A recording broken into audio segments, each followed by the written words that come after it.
Ooh, look! It's a button over there. I wonder what would happen if I press that button. Ooh, look! It prints something. You are very stupid. Today, we talk about GUIs and world selection. I know I'm reinventing the wheel here, but no. Screw you. I'm gonna do it anyways. Near the end, I'll also talk a little bit about our future plans for the game.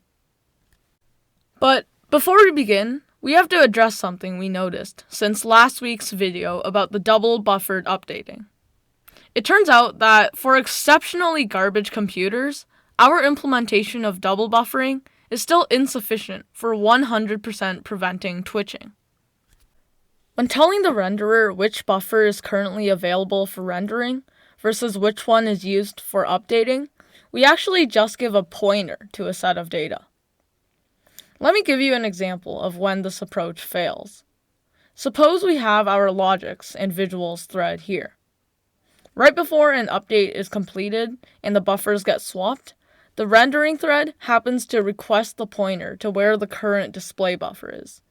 So we tell it, hey, it's right here.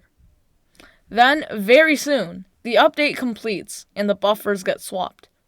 But the renderer now has the pointer to the wrong buffer. So, if a computer is slow enough such that the updater begins updating while the renderer is still rendering, then you render a scene where some entities are updated one extra time. To solve this, very simply, we just create a third buffer. This adds another zone of buffering, such that it becomes more unlikely that any data still being used by other threads will get changed by the updating. Hypothetically, a really slow computer that sucks at drawing graphics could still fail, but oh well. Okay, moving on to buttons.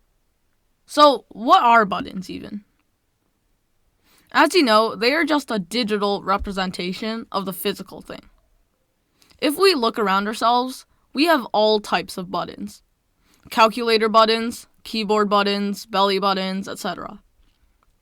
And fundamentally, we want them to do stuff. So, let's implement some buttons and other GUIs into Nomads.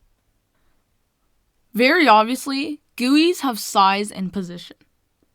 Less obviously, we want GUIs to have anchors. Anchors are basically coordinates in screen dimensions instead of pixel dimensions. What this means is that for each GUI, we can specify where we want it to show up on screen proportionally rather than give it an XY coordinate. What does this do? Say you want a GUI to appear exactly in the center of the screen. On a 1920 x 1080 screen, you would say, oh yeah, just pixel coordinates dimensions equals GUI.getDimensions, and then draw the GUI at x equals 960 minus dimensions.getWidth divided by 2, y equals 540 minus dimensions.getHeight divided by 2. However, look what happens when some eccentric nerd runs the game at 800 by 600. Tragedy. So with anchors, we can specify that we want to draw it at 0, 0 from the middle, or 0.75, 0.75 from the middle. Or maybe we want to draw it 100 pixels off -1, -1 from the middle. And we can see that this works for any screen size. Lastly, GUIs should also be able to have dependent GUIs attached to them. In other words, GUIs that are dependent on the size and position of the parent GUI. For example, let's say we want a notification GUI that displays a message. The notification GUI also wants a button called OK such that, when pressed, it closes the notification. In this case, it makes sense for the OK button to be the child of the notification GUI. Alright, so each GUI component should have dimensions, position and anchor, children components, and a parent component. As a side note, we might want GUIs to have transition or fade effects, but that isn't essential yet, so let's procrastinate. Slightly annoyingly, For GUIs to work, we need its functionality to be spread all over data, logic, visuals, and input. Oh yeah, almost forgot. We wanted buttons to be able to do something when pressed. We can do this by using the runnable interface, which is just an interface that takes in one argument. But now you're like, wait, Jari, doesn't that mean for every button we have to make a class that implements runnable? Well, the cool thing about interfaces with only one method, bub, is that you can create whole new implementations inside your code without making your own classes, using so-called lambdas. The syntax for lambdas is as follows. Go to where you would have initialized your class implementation of your interface.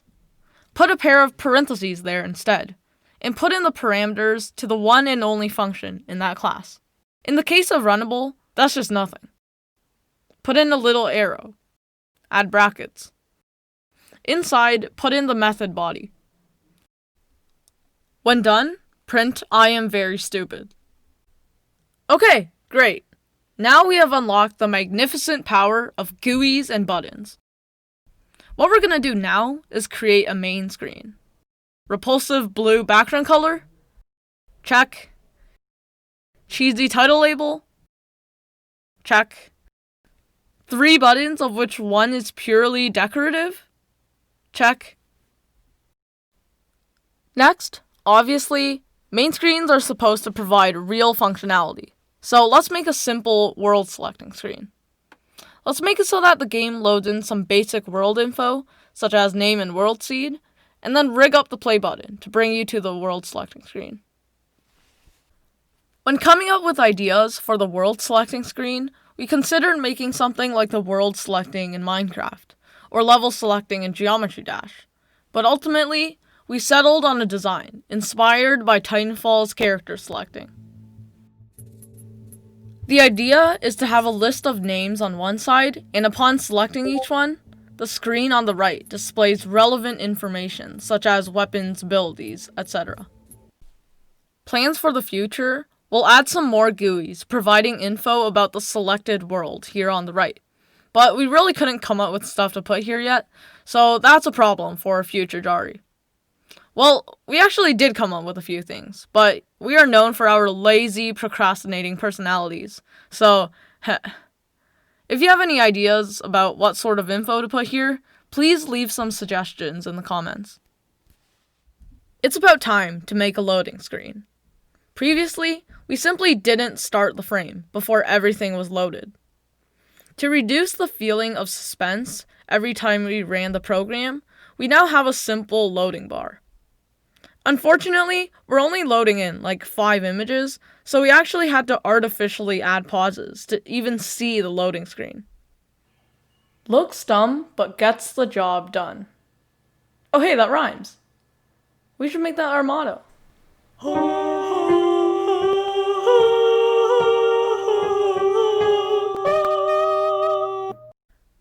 In summary, we made some cool buttons that are just satisfying to press. It makes you feel good about yourself. And we created a main screen now that our buttons could do stuff. And we also added a loading screen for a really nice, smooth feel. I mean, we still have to change the background color for the main screen, but otherwise, everything does feel pretty good. You can look forward to next week because we'll finally be able to program some game logic. Goodbye.